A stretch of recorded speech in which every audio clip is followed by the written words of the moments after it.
Welcome to the Great Detectives of Old Time Radio. From Boise, Idaho, this is your host, Adam Graham. In a moment, we're going to bring you this week's episode of Mr. and Mrs. North. But first, if you are enjoying the podcast, I do encourage you to follow this podcast using your favorite podcast software. Would you like to make me part of your next special occasion? Well, you can. Birthday, anniversary, happy retirement, what have you. If you go to cameo.greatdetectives.net, I will record a short video for a slight consideration, of course, go to cameo.greatdetectives.net. Now, from March 4th, 1952, here is the episode, The Heavenly Body. Can you see anything, Jerry? No, dear. This alley is like the inside of a pocket. Well, I can't. Darling, something at my feet. It's not something at your feet, Pam. It's someone. Someone who's dead.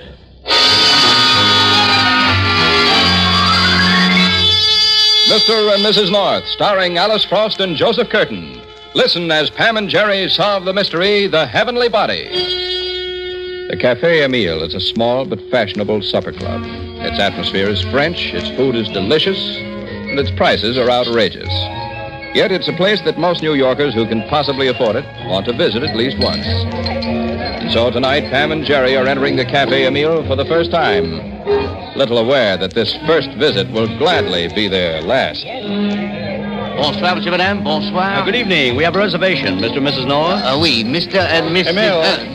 Monsieur Zuckert. Bonsoir, monsieur. Your table is ready, monsieur. Thanks, I'll find it. And Emile, when Aunt Coleman is through with the number, tell her I want to talk to her. Oui, monsieur. Oh, pardon, Mr. North, but your table will not be available for a few minutes. If you and madame would care to wait in the bar, monsieur, I will call you. Oh, thank you. Come on, dear.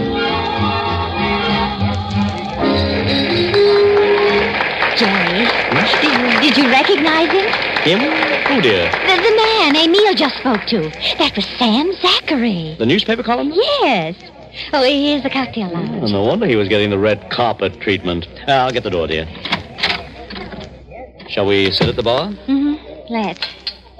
Did you read his column yesterday? Zachary's? No, why? It was about that gang killing of that big gambler. You remember, Jerry. His name was Jack Rawlings. But that was 2 years ago. It hardly comes under the heading of news anymore. Except that Zachary said in his column that he'd found out the name of the person who lured Jack Rawlings out of hiding for the men who killed him. The finger man in the case, hmm? Mm-hmm, that's right.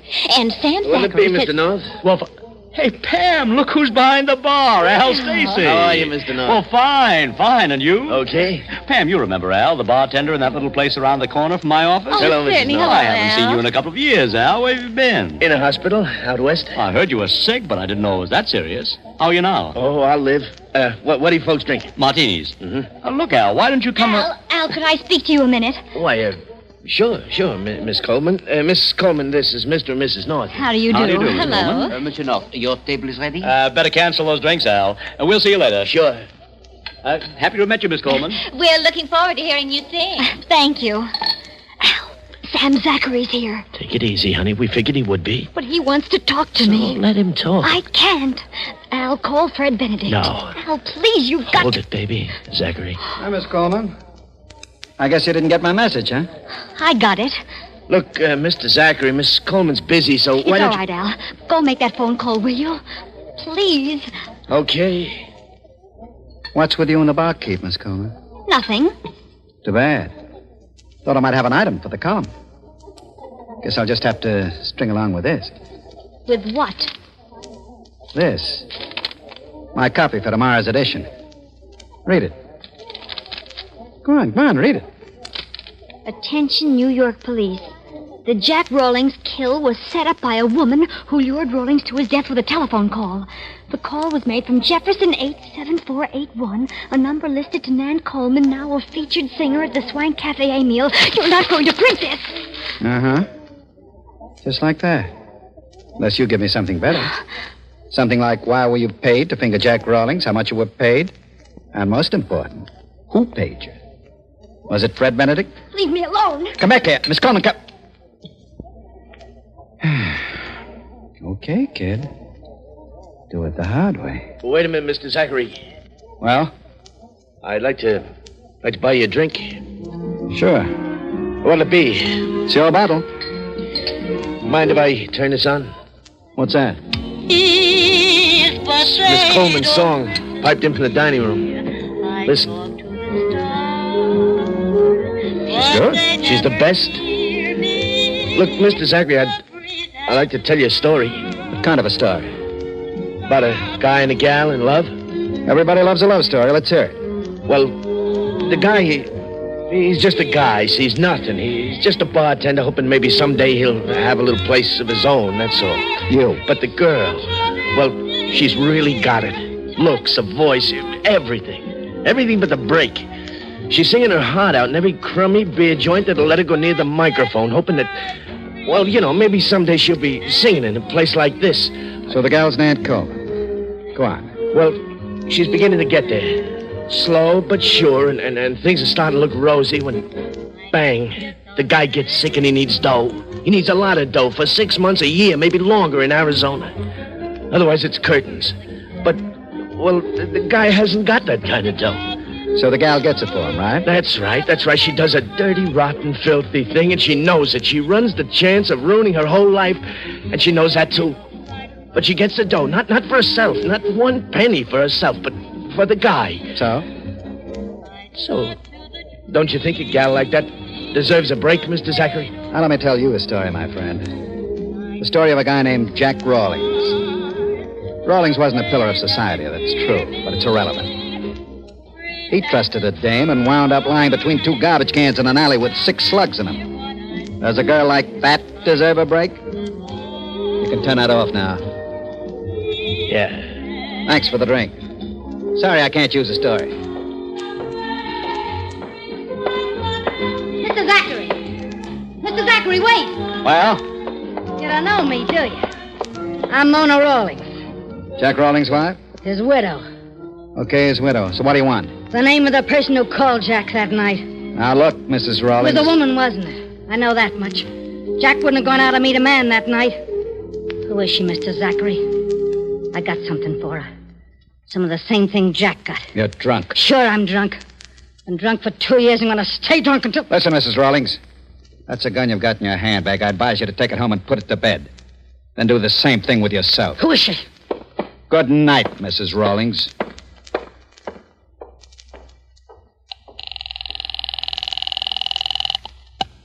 Lieutenant Wigan speaking. This is Sam Zachary, Lieutenant. Well, Zachary, I've been trying to get in touch with you about that item you had in your column about Jack Rawlings. That's what I'm calling about, Lieutenant. Can you meet me at the cafe, Emil? Oh, sure, right away. Something wrong? Not yet. That's why I want you here.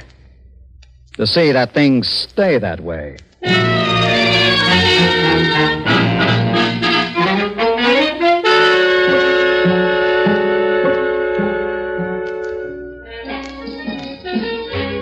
Pam, dear, what's the matter with you? Jerry, I've been thinking. You could have done that much cheaper at home, though.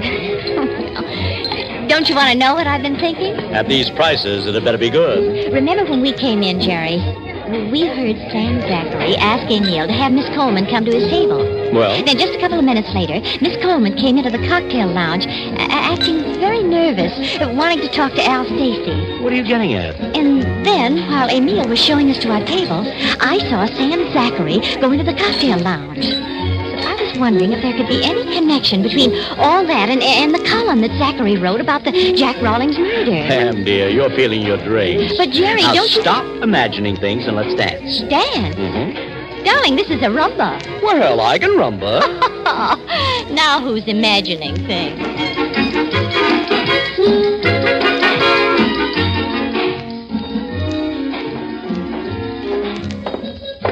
This is Miss Coleman's dressing room. Thanks, Emil. Not at all, monsieur. Who is it? Sam Zachary. Open the door, Mrs. Stacy. What do you mean, Mrs. Stacy? Did Al tell you that... He told me a story. I guessed the rest. That's why I decided to give you another chance. I told you to leave me alone. I know one of Fred Benedict's torpedoes killed Rawlings. Get out. The police know it. The whole town knows it. But you're the only one who can prove it. So let me hear you say it, kid. Let me hear you say Fred Benedict paid me to telephone Jack Rawlings and... Get out. Give me that gun. I'm warning you, Mr. Zachary. If you don't get Give it out... to me. Let go of me. Drop it. Let go. Drop it, you little fool, or I'll... Mr. Zachary. You crazy little... Mr. Zachary! Mr. Zachary! Al! Nan, what's Oh, happened? Al. I heard... Sam Zachary. I didn't mean to do it, Al. Close the door. It was an accident, Al. He grabbed for the gun and started twisting my arm to make me drop it, and... Al, is he dead? Yeah. Oh, Oh, don't, Al. baby, don't. Please, honey, don't. Now, get a hold of yourself. Come on now. That's better. Now, look, where's the gun?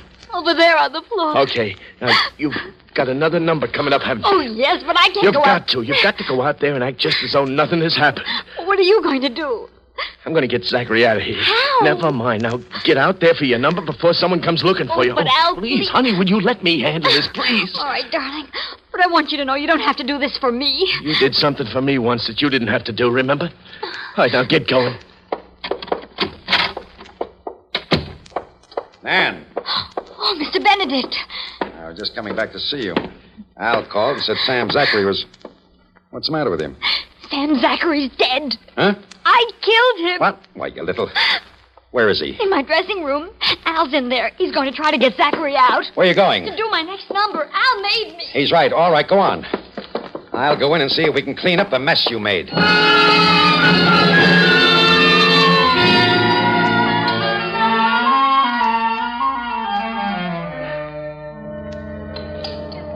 You're not leaving already, monsieur. It is early. Not for a working man, Emile. Jerry. Darling, look who just came in. Bill Wagon. Bill, what are you doing here? Sam Zachary, you know, the columnist asked me to meet him here. He said he'd be at the bar. He wants to see you about the Rawlings case, doesn't he, Bill? Now, look, Pam, don't start asking a lot of questions about something that isn't your business. Be seeing you, Bill. Right, take care of yourselves, you two. Bye. Same to you. Holy smoke, Pam. Why must you Jerry. always... Look, over there at the check room. Now, Stacy. But this is Mr. Zachary's hat and coat. I know. He asked you to get them for him. Now hand them over, will you, Marie? Well, all right, here. Thank you. Something awfully strange about that, Jerry. There certainly is. Why should Zachary want his hat and coat when he's meeting Bill in the bar? Look where Al Stacy's going, Jerry. Out that side door. Must lead to an alley or something. I'm going to get Bill. No, there isn't time. We've got to see what Al Stacy's up to. Come on. But Pam... Come on, darling. Here's the door. We'll open it. Leads to an alley. A very dark alley. Al Stacy must have gone back that way, away from the street, or we could see him. Well, you obviously aren't going to be satisfied until we have a look, so let's get it over with. You better close the door. I got it. Come on. I can't see a thing, Jerry. Can you? If it'll make you feel better, dear. No. Darling, this is a blind alley. Mm-hmm. In more ways than one. Well, then if Al Stacy didn't go out to the street, where did he... What's the matter? Jerry. Darling, there's something here. Where? Right at my feet. I almost stumbled over it. Here's a match. Wait till I strike it. It's a man. Sam Zachary. Jerry, he looks like he... He is. He's dead. Oh, no. Now, steady, darling. Are you all right? Yes. Okay. Now, look, you go in and get Bill. I'll wait here. All right. And leave that door open. I will, dear. Oh, for the last match and the... Sorry, Mr. North. You better save your sympathy for us, Al. Now let's get out of here. Get out. What about Zachary? We've got to move him out of here. Don't be a fool. What good'll that do? The guy's seen him, so has the woman. Come on. Look, what are we going to do? I've got to make a phone call. No, leave the door open. You and Nan meet me in her dressing room. Okay.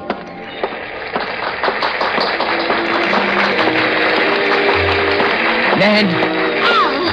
Look, baby, get back to your dressing room. I'll be back there in a minute. Well, what about Sam Zachary? Never mind. Just get back to your dressing room.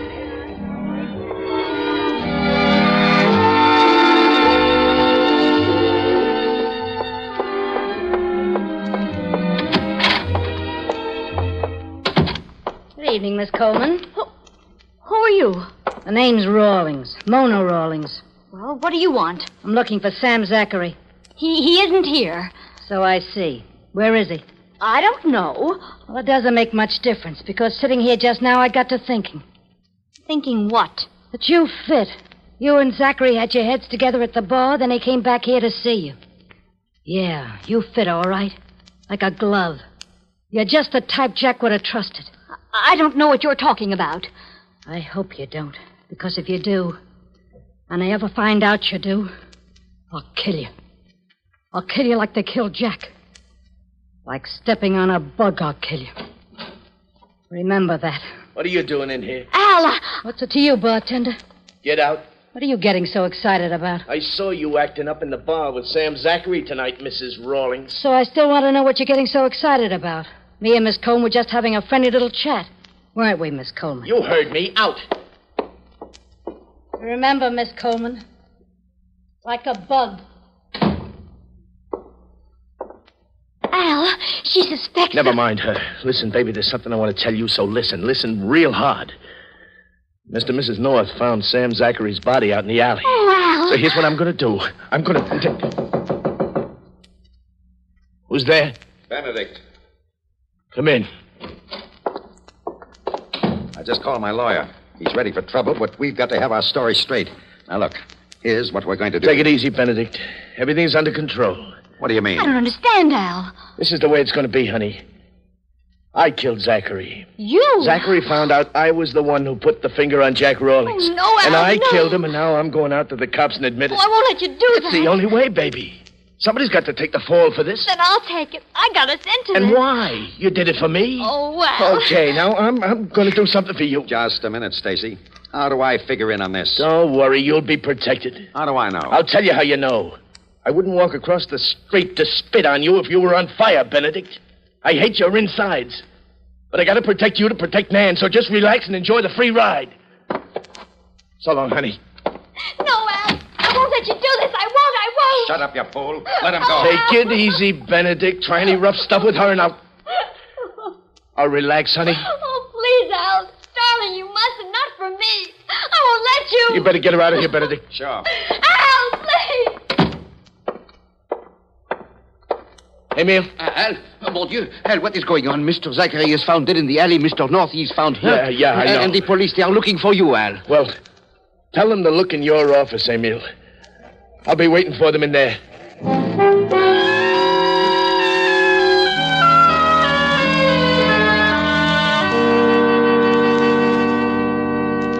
Oh, look, Lieutenant, I've told you I killed Sam Zachary, and I've told you why. Now, what more do you want? The name of the man who paid you to finger Jack Rawlings. I don't know. He didn't give me a name. Oh, what did he look like? Like a million guys. Could you identify him if you saw him? Maybe, maybe not. Okay, Stacy, we'll continue this later downtown. Donahue, stay and keep Stacy from getting lonesome. Okay, Lieutenant. Where are you going, Bill? To talk to the medical examiner. How do you feel, Jerry? Like I had a different head for each day of the week. That was a nasty bump you got.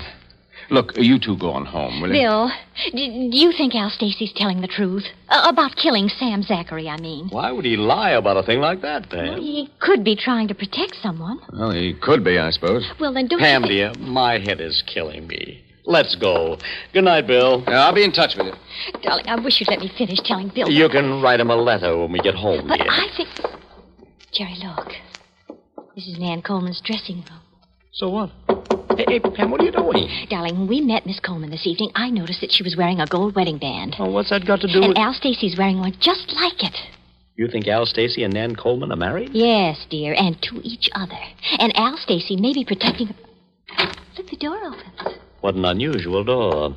Pam, when Miss you... Coleman. Miss Coleman. Darling, knock over by the dressing table. Good Lord. What's happened to her?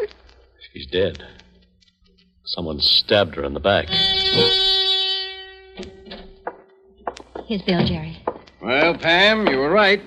Al Stacy was protecting someone. Nan Coleman? Yeah, Jerry. And they were married, weren't they? That's right.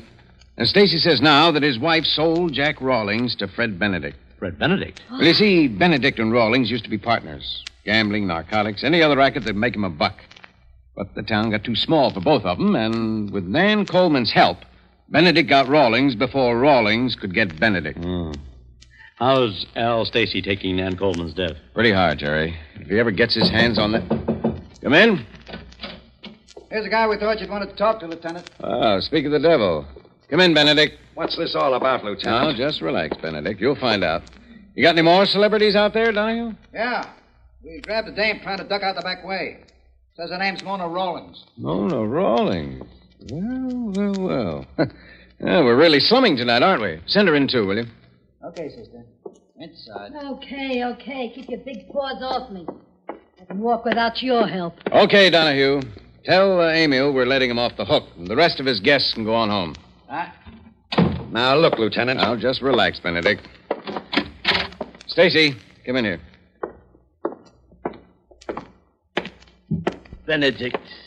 Let go of it, Stacy. Kill you. Stop it, Stacy. Get off of me. Stop it. Stop it. Yeah, that's better. Now, sit down. Crazy fool.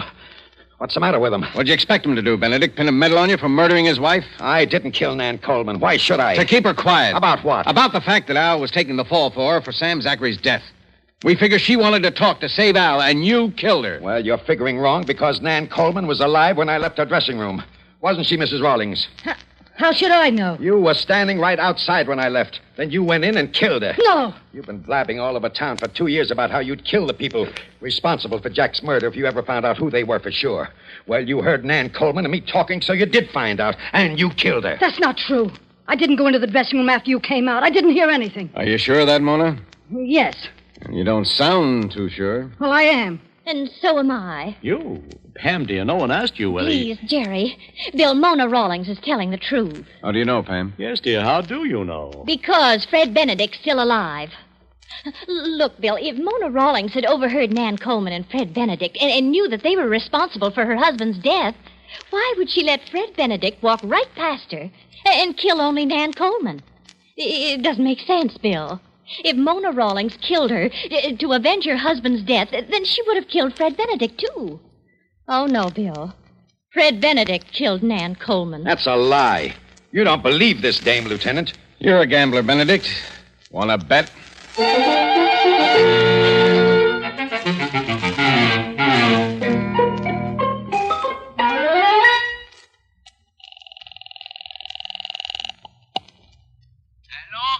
Emil? Emil, this is Mrs. North. I'm sorry to bother you like this at 3 in the morning. Don't apologize, Pam. Just tell him what we want. What can I do for you, madame? Well, you see, Mr. North's head was hurting so from that crack that he got that I made him lie down. Well, madame? Well... Oh, Well- for heaven's sake, Pam, give me the phone. Look, Emil, I want to go to bed. I've got to get to bed. If I don't get to bed soon, I'm going to die. Monsieur, are you not already in bed? No, I'm not. But madame said you were lying down. But she didn't tell you where. She didn't tell anyone where. Well, where, monsieur? In your office. My office, monsieur? We're locked in the cafe. Please, Emil, can you come down and let us out?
Pam and Jerry are sure to have more exciting adventures next week. Listen in, won't you? There's always mystery well sprinkled with humor on Mr. and Mrs. North. This is the United States Armed Forces Radio Service.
Welcome back. Another case which felt more like a crime melodrama than a true mystery.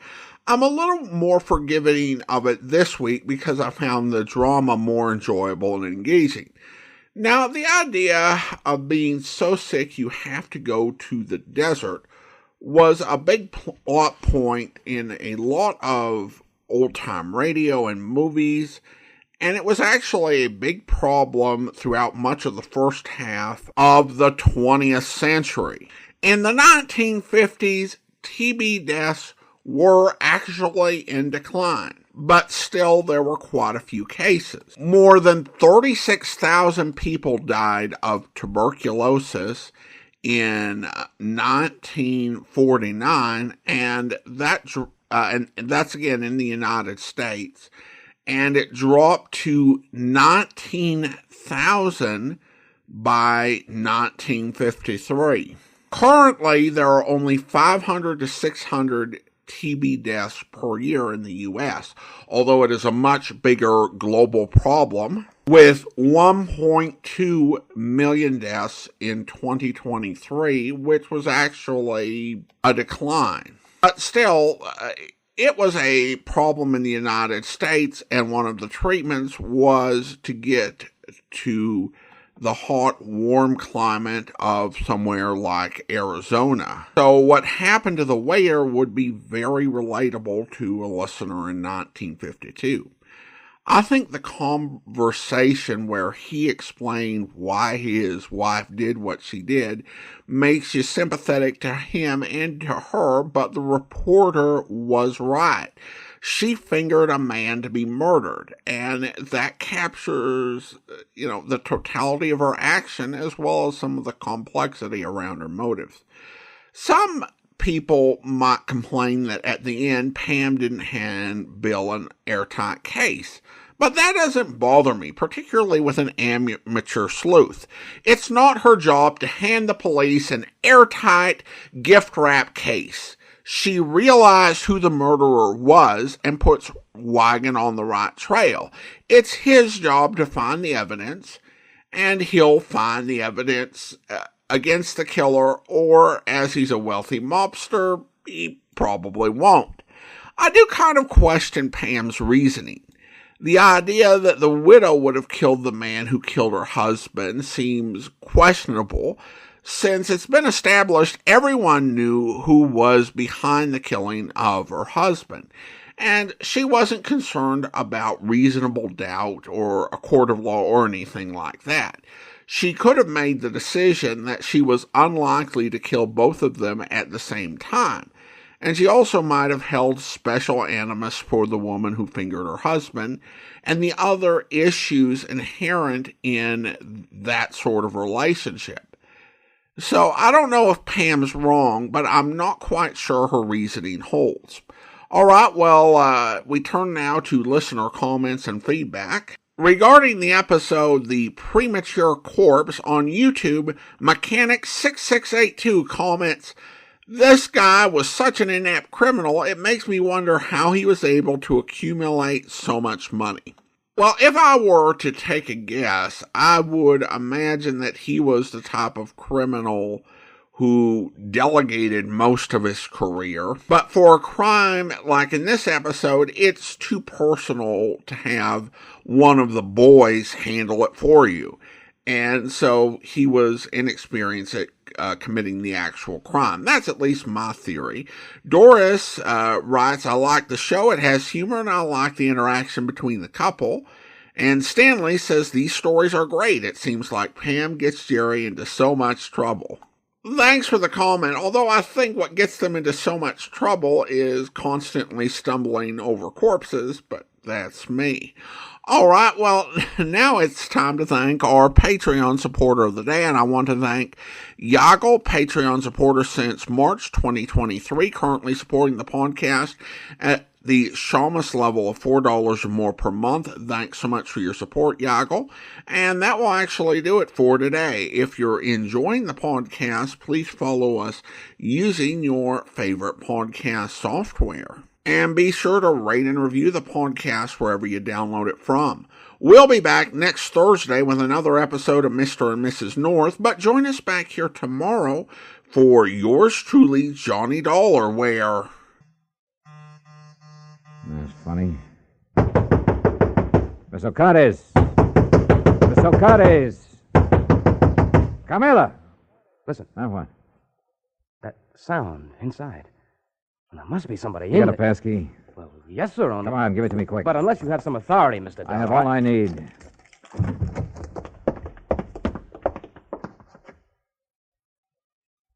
Camela. Mr. Dollar. She's been killed. No, she's alive, all right.